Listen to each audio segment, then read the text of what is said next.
I had this battle in my mind for like years, and I finally made it, so I hope you enjoy.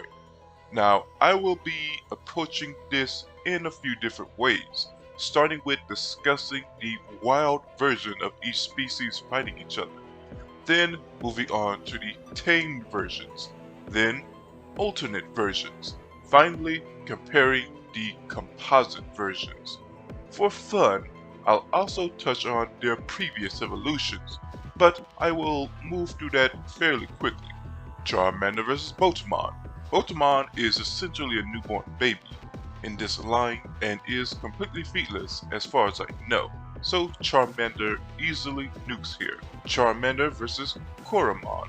Koromon, the baby 2 form, has some feats. Baby level Digimon can knock down trees and move at high speeds. However, Charmander scales to Pokemon capable of at least destroying walls, so this easily goes to Charmander again. Charmander vs. Agumon.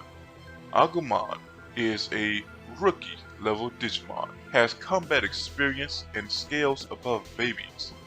Rookies can have feats ranging from large building level to even high hypersonic speeds. Would be stronger than Lunamon, who can create a small dimension in cyberspace. I think Agumon wins fairly easily here. Charmeleon vs. Agumon. This should be the same story as before, with a victory for Agumon. Charizard vs. Agumon. This is a win for Charizard here. And finally, Charizard vs. Greymon, the wild versions.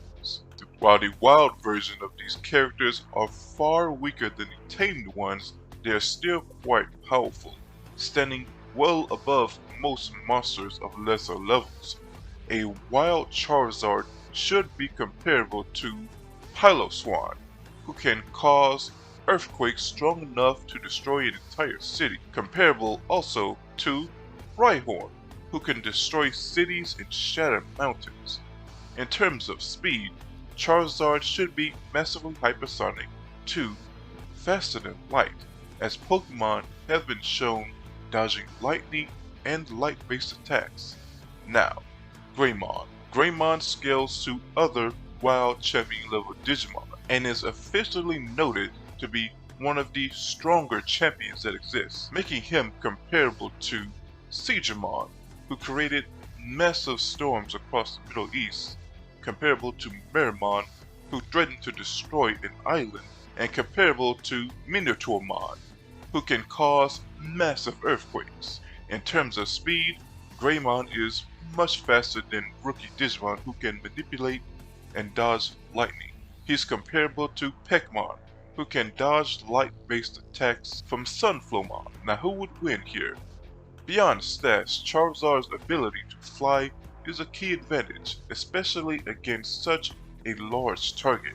However, Greymon's intelligence is worth noting.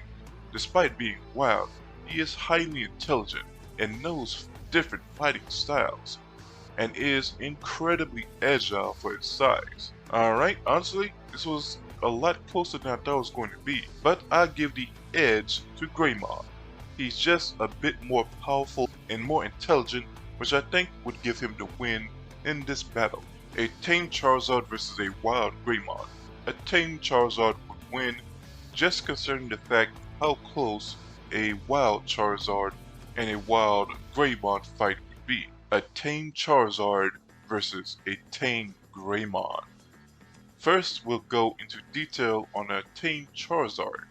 A tamed Charizard can fight and defeat even some legendaries like Tyranitar, who is capable of triggering earthquakes that completely reshape the landscape, destroying houses, mountains, and forcing humans to redraw entire maps. He should scale to Garnivore, who can create small black holes. In terms of speed, a tamed Charizard is of course faster than normal Charizard, so it should be faster than light.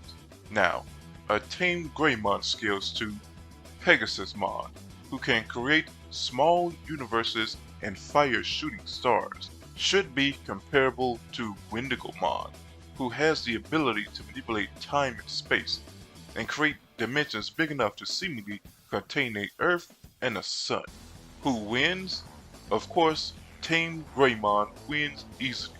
He far outscales, though you could argue Wendigomon is just particularly strong adult level, in which case I would say it would probably be a draw. Now, a composite Charizard versus a tame Greymon. Composite Charizard. This doesn't include the Mega X and Mega Y and Gigantamax forms, since those are more like higher evolutions. However, Composite Charizard scales to higher end legendaries, like Grow to help create the Earth's surface, Rayquaza, who can destroy meteors, Lunala, who can manipulate the moon, and going by high-end interpretations, he scales above Pokemon that can use Z moves like Black Hole Eclipse. Speed-wise, Composite Charizard should be massively faster than light, scaling to characters that can traverse space. In the end, Composite Charizard wins. He just simply has every advantage. So in my opinion, Composite Charizard wins this low difficulty. Composite Charizard versus Composite Greymon. This is truly where the fun begins.